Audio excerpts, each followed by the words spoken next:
The latest CDC tracking data on bird flu suggests the virus may be spreading undetected among humans. Now, I will tell you that COVID was a minor pandemic.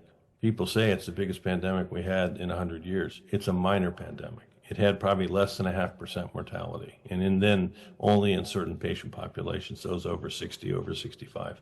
Quick, 30 seconds. Why should we be worried about bird flu? Bird flu is going to be a major pandemic. If the cases to date in humans have about 50% mortality. If you look at bird flu right now, it's in over 150 million of our chickens and birds. We now know it's in 48 different mammal species. It's now gotten into humans. It's starting to change in humans. Once it learns how to go human to human, we will have a catastrophic pandemic.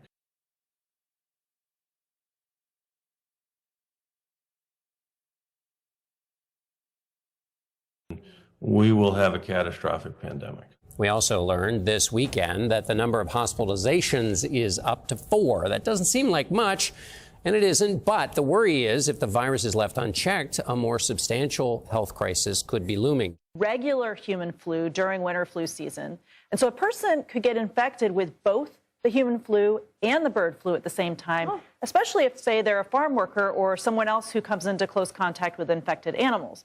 So now the flu virus is made up of 8 different pieces of genetic material. When you have different flu strains infect a person or another animal at the same time, those flu strains can swap parts. And that's how you make a new hybrid flu strain. These new hybrid flu strains can be especially dangerous because now you can get the human-to-human spread, and that can spark a pandemic.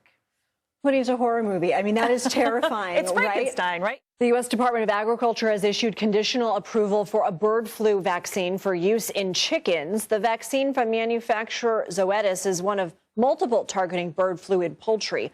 According to the USDA, avian flu has been confirmed in 146 flocks in the past month, affecting more than 20 million birds.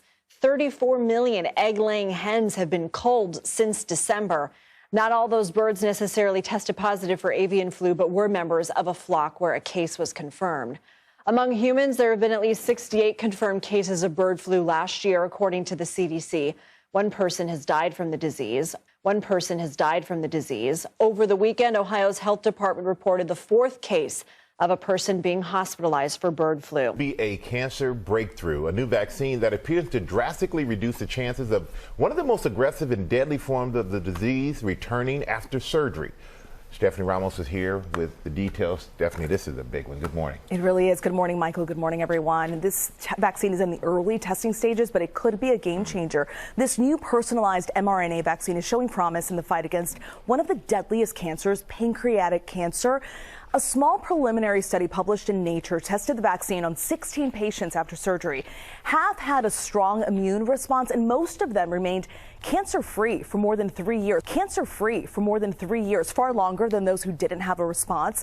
The vaccine trains the body's T cells to recognize and attack cancer. While it's still in early testing, researchers hope it could one day prevent pancreatic cancer from returning or even stop it before it starts. A larger trial, guys, is now underway. But again, this could be a game changer when it comes to cancer treatment. Yeah, real hope there.